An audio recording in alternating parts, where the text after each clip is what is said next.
Chapter की शुरुआत होती है। यून तीरबाजी की प्रैक्टिस कर रहा होता है। उसका निशाना ठीक जाकर निशाने पर लगता है, लेकिन इससे वो सेटिस्फाई नहीं होता। उसे उसके कंधे पर दर्द हो रहा था। ये देखकर युवान वरीड होते हुए पूछता है, यंग मास्टर क्या आप ठीक है? यून अपसेट होते हुए कहता है, मेरा निशाना अच्छा नहीं था। युवान कहता है, आपका रंग रूप आज पहले से बेहतर लग रहा है।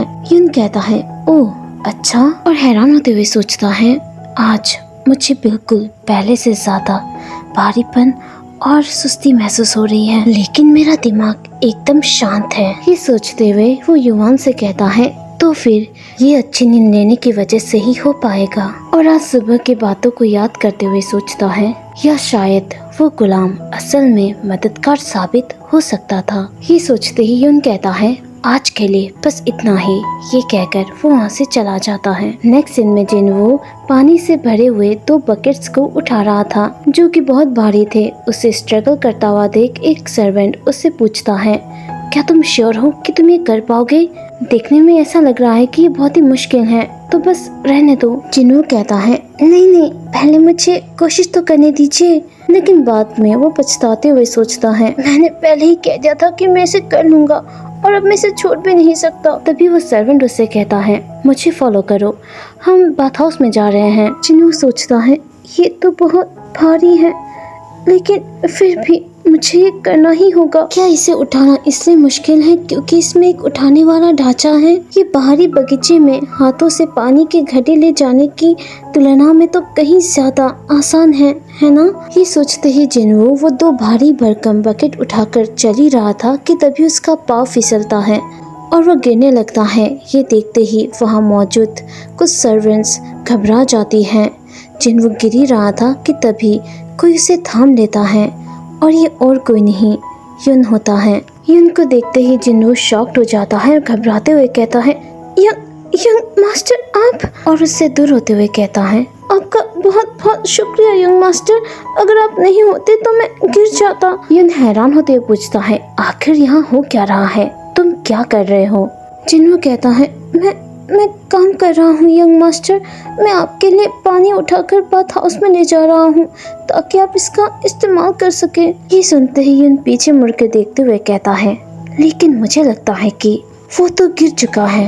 अब ये देखते ही जिन्वो पैनिक करते हुए कहता है, अरे नहीं, ये क्या हो गया? मैंने बहुत कोशिश की यंग मास्टर, लेकिन ये बहुत भारी था। यून कहता है, तुम इसे छोड़ क्यों नहीं देते? जिन्वो कहता है, नहीं, मैं ये कर सकता हूँ यंग मास्टर। यून कहता है, मैं तुम्हें बता रहा हूँ, जिस तरह से तुम बिहेव कर रहे हो उसे देखकर लगता है कि सिचुएशन इस हद तक पहुँच गया है कि बेहतर होगा कि तुम ऐसा बिल्कुल ना करो। तभी युवान आकर उसका वो बकेट ले लेता है और वहाँ से चला जाता है। जिन्हों घबराते हुए यून से पूछता है, तो यंग मास्टर मुझे अब क्या करना चाहिए? यून सोचते हुए कहता है, मुझे फॉलो करो और अपने कपड़े बदलो।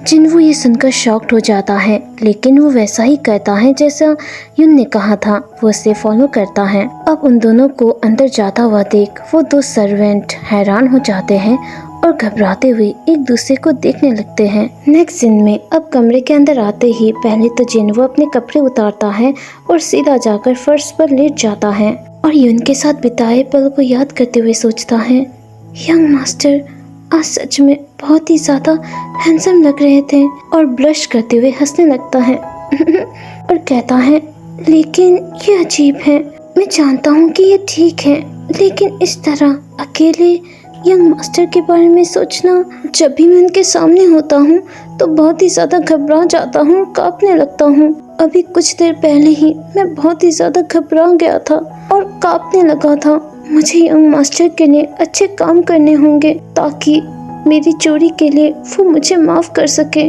मुझे फिर से कड़ी मेहनत करनी पड़ेगी। ऐसा ही करके मैं फिर से माउंट मॉन्क जा पाऊंगा जहाँ मेरी माँ की कब्र है। मुझे योल्हा को भी देखना है। हाँ, मुझे नींद आ रही है, मुझे सोना तो नहीं चाहिए। क्या मैं थोड़ी देर के लिए अपनी आंखें बंद कर दूं? हाँ, बस थोड़ी देर के लिए, जब तक कि मेरे कपड़े सूख नहीं जाते। लेकिन ये सोचते हुए जिन्वो गहरी नींद में सो जाता है। तभी कमरे में यून की एंट्री होती है। जिन्वो को इस तरह सोता हुआ देख वो सोच में पड़ जाता है और दरवाज़ा बंद कर देता है। नेक्स्ट चैप्टर के लिए वीडियो को लाइक कीजिए, चैनल को सब्सक्राइब कीजिए।